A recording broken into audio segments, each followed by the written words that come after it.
Bonjour à toutes et à tous, bienvenue dans le podcast là sur Bonjour Chris, bonjour Big Rusty. Le premier en présentiel, après le live on était sur Twitch pour tout le main event, co-main event. Pendant 2 heures et c'était génial. Donc voilà, donc on va réitérer l'expérience, là on va vous parler du main event. Colby Covington, Jorge Masvidal, ce qui s'est passé, générique. Soit. Bienvenue dans le podcast là sur Hello Big Rusty, what's up? Salut Guillaume, salut tout le monde.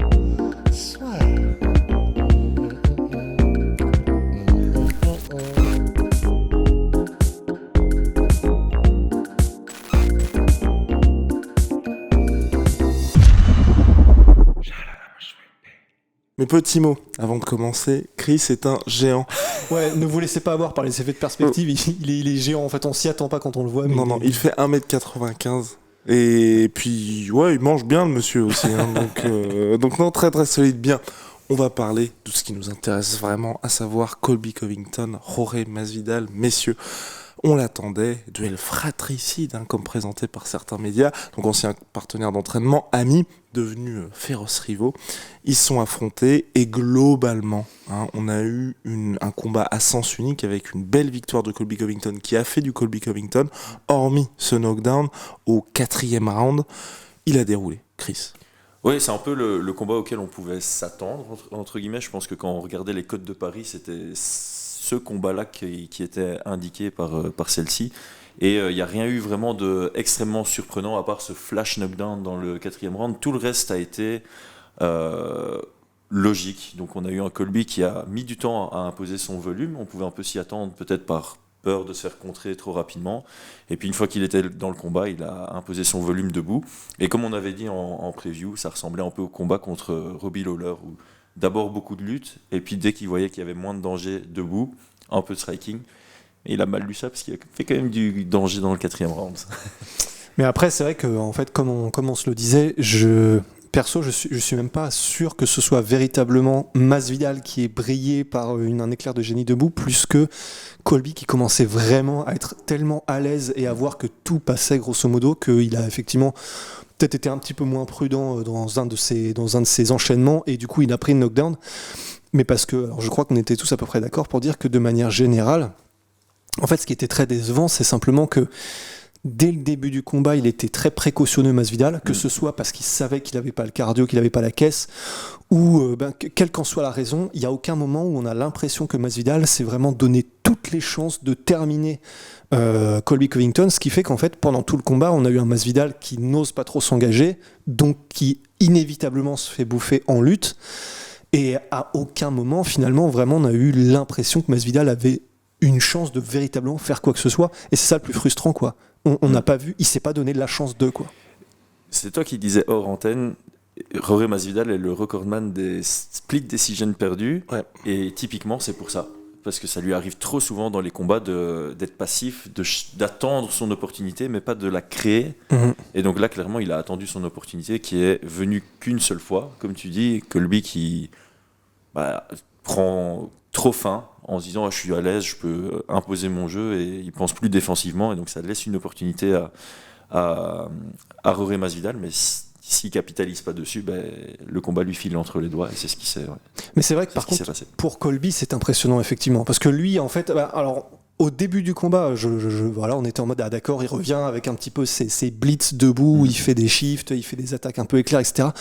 En fait, rapidement, t'as un peu l'impression que tu sais, c'est le fait de refaire de la lutte, ça lui a rappelé aussi son ancien style, même debout, et en fait, une fois qu'il avait commencé à installer sa lutte et que clairement il a vu qu'il était largement en contrôle, en fait, au fur et à mesure du combat, on a eu un Colby qui est vraiment revenu à l'ancien Colby, même debout, avec énormément de volume, plus tellement de trucs éclairs, d'avancées, etc. Juste des enchaînements à 5, 6, 7 coups s'il faut, de la pression, du cadrage, il amène contre la cage Masvidal, il fait ce qu'il a à faire, de temps en temps il plonge dans les jambes et il étouffe, quoi. Ouais, je pense que mentalement et en termes de confiance en soi, au début du combat, tu dis, à la place de Colby, c'est pour gagner, il faut que je puisse l'amener au sol. Et tant que je ne l'ai pas amené au sol, je ne suis pas certain que je vais avoir ce plan B ou ce backup. Et donc, il n'osait pas trop s'ouvrir en pied-point. Donc, on l'avait dit pendant le live que son volume de jeu était en dessous de d'habitude. Mais dès le moment où il a amené Masvidal la première fois au sol, la deuxième fois dans le deuxième round, il savait qu'il pouvait reposer sur sa lutte. Et c'est là où il a ouvert son striking. Et c'est à ce moment-là qu'on retrouve le vrai Colby. C'est pression, volume, intensité, et shooter, chaîner, fatiguer l'adversaire, le frustrer. Et c'est typiquement ça qu'on a vu. On a vu un Masvidal qui, à la fin, était ultra frustré. Mais ce qui est assez surprenant, je trouve, globalement, du côté de Masvidal, c'est par rapport à Colby Covington. On en avait parlé d'ailleurs lors des previews. Chris en avait parlé dans Chris Decrypt. Il y avait deux adversaires qui se connaissaient parfaitement.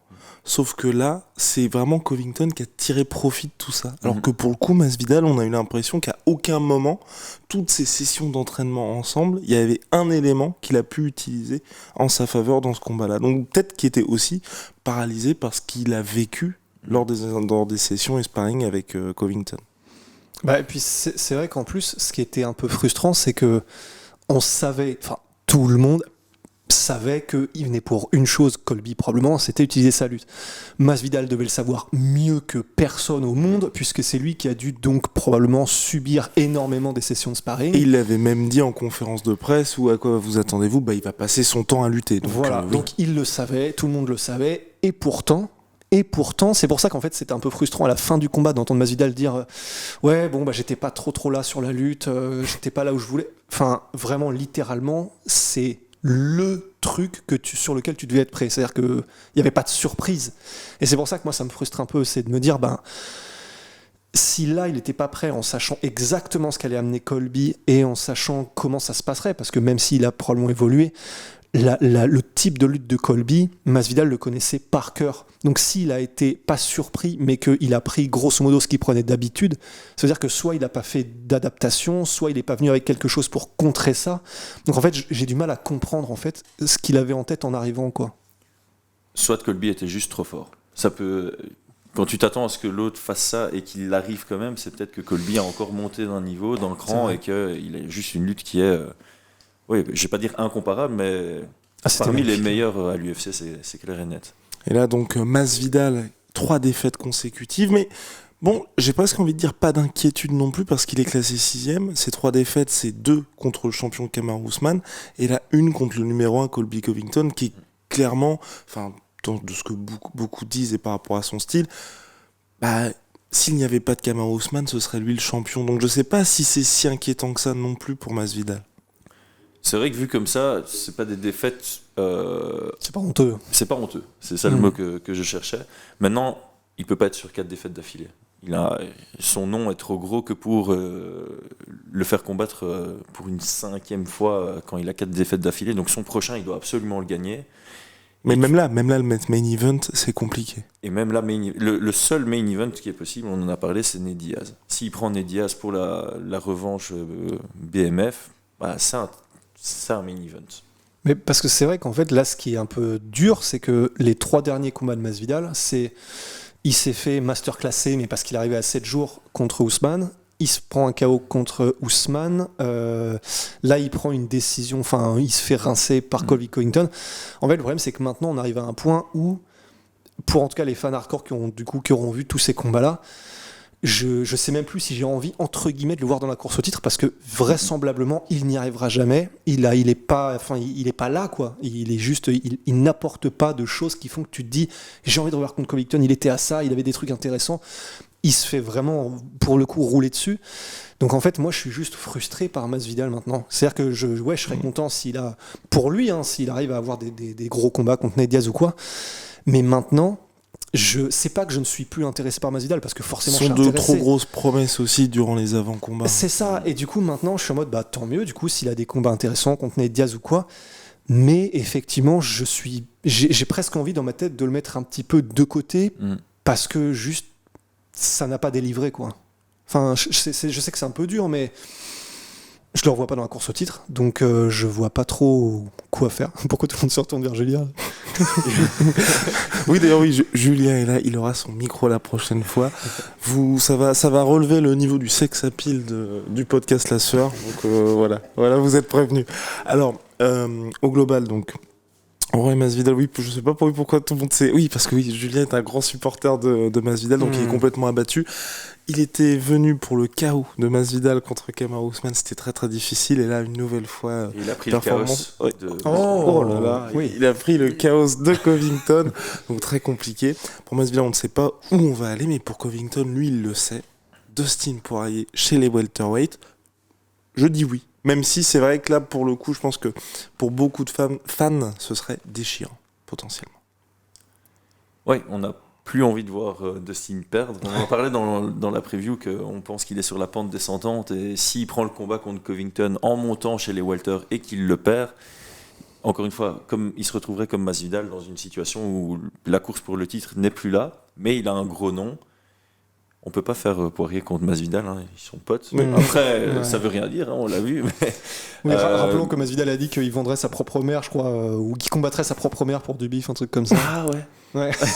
Bon, Non, mais ouais. Après, ça me donne quelques pistes, du coup. Mais- Non, pour le titre, je crois qu'il avait dit. Mais, Oui, ouais. mais oui. Ouais, Quand ouais, même. Poirier, ouais, s'il monte et qu'il perd, bah, encore une fois, ça retombe sur Ned Diaz. Après, Ouais. c'est Là, le nom qui sauve tout le monde. puis Mais stylistiquement, en plus.